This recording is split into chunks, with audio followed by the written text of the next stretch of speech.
दिल्ली की सर्द रात और गायब दंपत्ति। दिल्ली की सर्दियां अपने चरम पर थी। नागलोई का इलाका, जो आम दिनों में अपनी तंग गलियों और छोटे मोटे बाजारों के लिए जाना जाता था, उस रात एक अजीब सी खामोशी में डूबा हुआ था। गलियों में लोग अपने घरों की ओर लौट रहे थे और ठंडी हवा के झोंके सड़कों पर बिखरे कूड़े को इधर उधर उड़ा रहे थे। लेकिन इस सर्द रात में कुछ ऐसा हुआ जिसने न सिर्फ नागलोई बल्कि पूरे दिल्ली को हिलाकर रख दिया। 8 मार्च 2019 की शाम को नागलोई के एक बदबूदार नाले में कुछ लोगों की नज़र एक अजीब सी चीज पर पड़ी।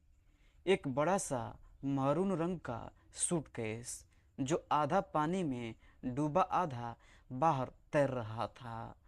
नाले में इस तरह का सूटकेस देखकर वहां से गुजर रहे एक मुसाफिर को शक हुआ। उसने बिना देर किए स्थानीय पुलिस को सूचना दी।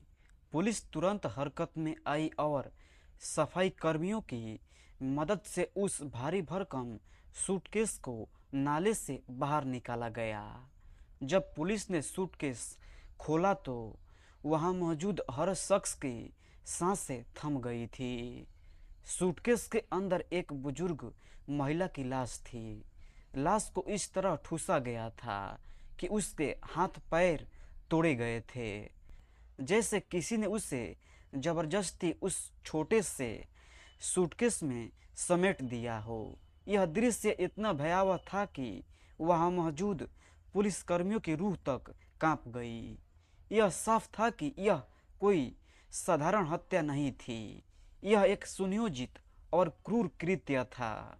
गुमशुदगी की रिपोर्ट और एक बेटी का दुख। पुलिस ने तुरंत लाश की शिनाख्त शुरू की और कुछ ही घंटों में उन्हें एक अहम सुराग मिला। मृतक महिला का नाम जागीर कौर था और उसकी गुमशुदगी की रिपोर्ट 4 दिन पहले यानी 4 मार्च को पश्चिम बिहार थाने में दर्ज की गई थी।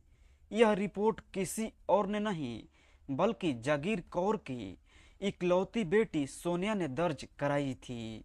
सोनिया ने अपनी मां जागीर कौर के साथ साथ अपने पिता गुरमीत सिंह की भी गुमशुदगी की शिकायत दर्ज कराई थी। उसने पुलिस को बताया था कि उसके माता पिता अचानक गायब हो गए थे। उसने उन्हें हर जगह ढूंढा, रिश्तेदारों से पूछा, पड़ोसियों से संपर्क किया, लेकिन कोई सुराग नहीं मिला और आखिरकार हार कर उसने पुलिस में शिकायत दर्ज कराई। पुलिस के लिए यह मामला अब और भी पेचीदा हो गया था। एक तरफ जागीर कौर की लाश मिल चुकी थी और दूसरी तरफ गुरमीत सिंह का अभी तक कोई पता नहीं था। क्या गुरमीत सिंह ने अपनी पत्नी की हत्या की और फिर फरार हो गया, या फिर दोनों को किसी ने निशाना बनाया था? सवाल कई थे और जवाब ढूंढने के लिए पुलिस ने तफ्तीश की शुरू की। पुलिस ने नाले की तलाशी जारी रखी। उन्हें शक था कि अगर जागीर कौर की लाश इस नाले में मिली है तो शायद गुरमीत सिंह का भी कुछ सुराग यहीं मिल जाए। कई घंटों की मेहनत के बाद पुलिस का शक सही निकला। उसी नाले से एक और सूटकेस बरामद हुआ। यह सूटकेस भी उतना ही भारी भरकम था जितना पहला था। जब पुलिस ने दूसरा सूटकेस खोला तो उसमें गुरमीत सिंह की लाश थी। जागीर कौर की तरह गुरमीत की लाश को भी क्रूरता से सूटकेस में ठूसा गया था। उनके हाथ पैर तोड़े गए थे और शरीर को इस तरह मोड़ा गया था कि वह सूटकेस में समा सके। यह नज़ारा देखकर पुलिसकर्मियों के चेहरे पर उदासी और गुस्सा दोनों छा गए।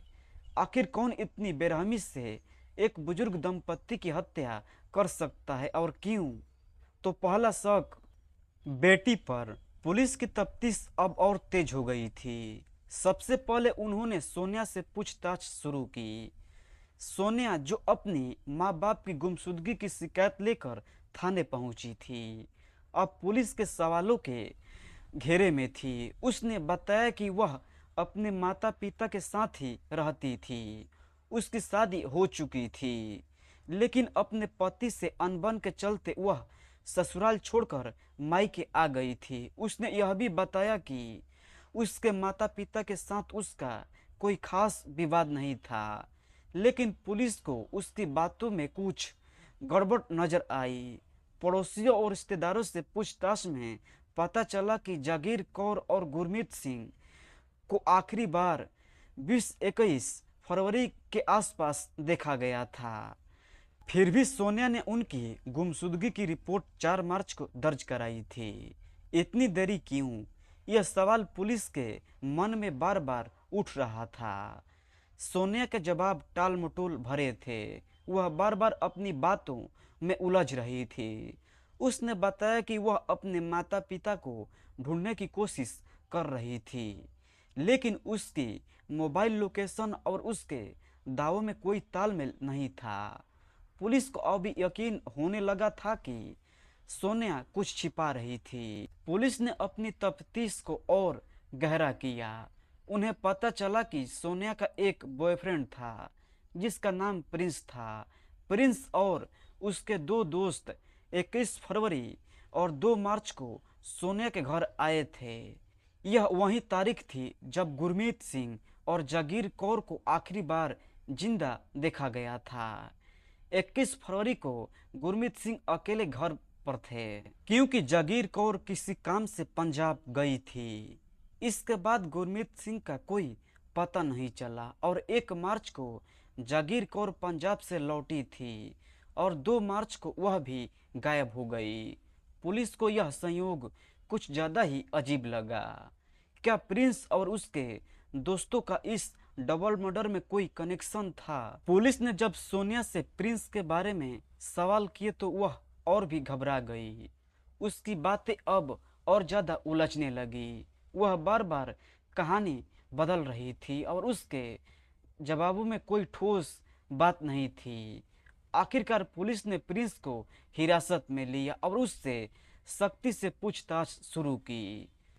लंबी पूछताछ के बाद सोनिया टूट गई। उसने कबूल कर लिया कि उसने अपने बॉयफ्रेंड प्रिंस और उसके 2 दोस्तों के साथ मिलकर अपने माता पिता की हत्या की थी। यह खुलासा इतना चौंकाने वाला था कि पुलिसकर्मी भी सन रह गए। आखिर एक बेटी अपने ही माँ बाप की जान कैसे ले सकती थी, और वह भी इतनी बेरहमी से? सोनिया ने पुलिस को बताया कि उसका मकसद अपने माता पिता की प्रॉपर्टी हड़पना था। उसने बताया कि वह अपने पति से अलग होकर मायके रहने लगी थी, लेकिन उसके माता पिता उसकी जिद और खर्चों को लेकर नाराज रहते थे कि अगर वह अपने माता पिता को रास्ते से हटा दे तो उनकी लाखों की प्रॉपर्टी उसका कब्जा हो जाएगा। सोनिया ने अपनी साजिश की शुरुआत 21 फरवरी 2019 को की।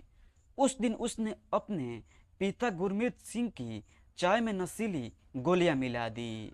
जैसे ही गुरमीत सिंह बेहोश हुए, सोनिया ने प्रिंस और उसके दोस्तों को बुला लिया। उन्होंने मिलकर गुरमीत सिंह का गला घोट दिया और उनकी लाश को एक सूटकेस में ठूंसकर नाले में फेंक दिया। इसके बाद सोनिया ने अपनी मां जागीर कौर के पंजाब लौटने का इंतजार किया। 1 मार्च 2019 को जागीर कौर दिल्ली से वापस आई। अगले ही दिन 2 मार्च को सोनिया ने वही तरीका अपनाया। उसने अपनी मां की चाय में नशीली गोलियां मिलाई और बेहोशी के बाद उनकी भी गला घोटकर हत्या कर दी। फिर प्रिंस और उसके दोस्तों की मदद से जागीर कौर की लाश को भी एक सूटकेस में भरा और नाले में फेंक दिया। कातिलों की गलतियां और पुलिस की कामयाबी। सोनिया और उसके साथियों को लगता था कि उनका जुर्म छिप जाएगा, लेकिन उनकी कुछ गलतियों ने उन्हें पकड़वा दिया। पहली गलती थी जागीर कौर की लाश वाला सूटकेस। उन्होंने उसे गहरे पानी में फेंकने के बजाय उथले नाले में छोड़ दिया, जिससे वह आसानी से नजर आ गया। दूसरी गलती थी गुमशुदगी की रिपोर्ट में देरी। अगर सोनिया ने तुरंत शिकायत दर्ज की होती तो शायद वह इतनी जल्दी शक के दायरे में न आती। पुलिस ने सोनिया के मोबाइल लोकेशन, प्रिंस और उसके दोस्तों की गतिविधियां और पड़ोसियों के बयान को जोड़कर पूरी कहानी सुलझा ली। सोनिया और प्रिंस को गिरफ्तार कर लिया गया है। लालच और वहशत की कहानी, यह कहानी न सिर्फ डबल मर्डर की है बल्कि उस लालच की भी है जो एक बेटी को अपने माता पिता का कातिल बना देता है। सोनिया की कहानी हमें यह सोचने पर मजबूर करती है कि आखिर इंसान कितना नीचे गिर सकता है। वह अपने माता पिता की प्रॉपर्टी के लिए इतनी अंधी हो गई थी कि उसने न सिर्फ उनकी हत्या की बल्कि उनकी लाशों को भी इस तरह ठिकाने लगाया जैसे वे कोई सामान हो। नागलोई के उस नाले ने दो सूटकेस और दो लाशों के साथ साथ एक बेटी की वहशत और लालच की कहानी को भी उजागर किया। यह कहानी हमें सिखाती है कि रिश्तों की कीमत कभी पैसों से नहीं की जा सकती और जो ऐसा करते हैं वे न सिर्फ अपनों को खो देते हैं बल्कि अपनी इंसानियत भी खो देते हैं।